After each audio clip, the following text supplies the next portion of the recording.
interesting to look at, as you asked. I mean, there were a couple of people that have already completely passed on it. John Thune, senator from South Dakota, Congressman Mike Pence from Indiana. These are folks who looked at it and decided not to take the plunge. And the big three names that we really don't know which way they're going, but they seem to be holding back right now. Mitch Daniels, the governor of Indiana, hasn't really indicated, though it doesn't look like he's all that ready to jump in.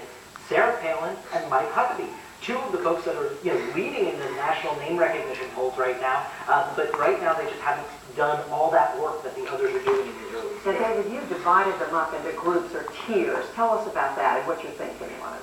Judy, the way I look at this is that you have Romney, who is basically a nominal frontrunner right now. He's been there before. He has a national fundraising network. He has a whole previous campaign staff, many of whom want to come back and work for him. But he hasn't obviously sealed the deal by any means. We're just getting started. So then there's going to be this other game that I look at, and that is sort of the establishment alternative to Romney.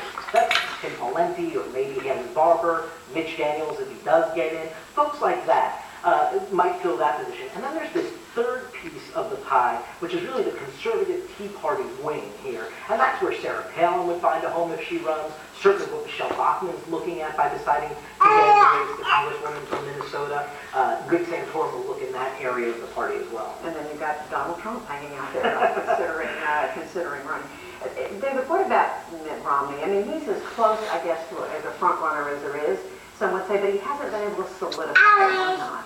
Well, Geo he's a flawed front runner, which is why เจียวทำอะไรลูกดูข่าวเหรอ gathering around. And first of all, I think that when you talk to Republicans, activists and advisors, เซอร์ไพรส์ they're a little wary of the volatile electorate we've seen inside the Republican Party in the last 2 years, and they're not quite sure which way the party is going. So I think that's some of the reason you see hold back, but also because he has this healthcare issue, or he has an individual mandate in Massachusetts. That's not popular among Republicans.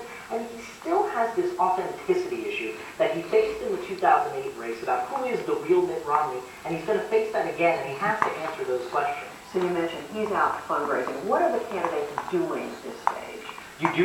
The money is one big part of it. Mitt Romney has been on this 15-city tour right now, pitching his candidacy, his path to the nomination, to big funders. These are the folks that can collect groups of those $2,500 checks. So you have a lot of candidates making the pitch to these big dollar donors right now, hoping to line up an entire fundraising network. In addition to that, you have this travel and activity to the early states, New Hampshire, Iowa, South Carolina, talking to key constituencies. We see Steve King, the conservative congressman from Iowa, hosting several candidates in Iowa this weekend, talking to activists there, and of course, reaching out to staff. And they're starting to beef up their senior advisor team.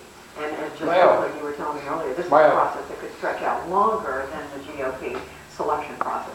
It may look a little bit like the last Democratic one.